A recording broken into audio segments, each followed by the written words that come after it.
one of the things you'll see if you're interested in this sort of thing, if you ever go read the writings of the Columbine killers, the teens, they're very interesting. They're very much worth reading, especially I think it's Dylan Klebold, who was the more literate of the two. But he tells you exactly where he went after brooding and brooding and brooding on his isolation and segregation from mankind. So he's out there in a chaotic domain, and because he's tortured by that, his thoughts take an unbelievably dark turn. Like, it's unimaginably dark.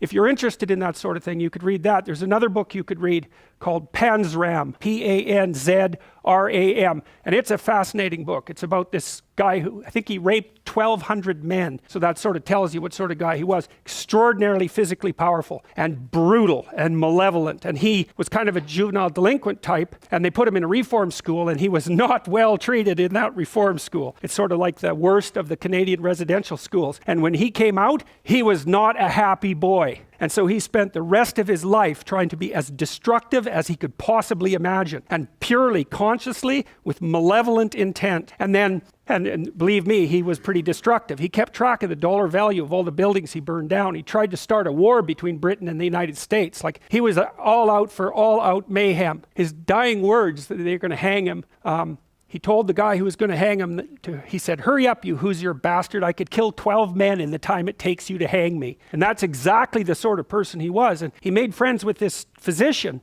in the prison, who he thought was like the first person who ever did something nice for him, gave him $1 for cigarettes, if I remember correctly, and the physician encouraged him to write his autobiography. And so he did, and it's available. And so if you want a view, because you always think of people, you think, well, people have good intentions, that you especially think that if you're naive and agreeable. So all of you who are sitting there out there thinking people have good intentions, you're probably high in agreeableness. But that's not always the case. People can have very dark motivations that are fully conscious and very well elaborated. And Panzram he was smart, and his book is very well written, and he tells you exactly why he thought the way he thought. And so it's a good glimpse of exactly this sort of thing, where you can get to, if you want to, by brooding on your specific misfortune. And his basic credo was that human beings were so reprehensible that they should just be eliminated. And believe me, that's what he was trying to do. And these people who do terrible things, like the Columbine shooters, that's exactly what, for lack of a better word, they're possessed by.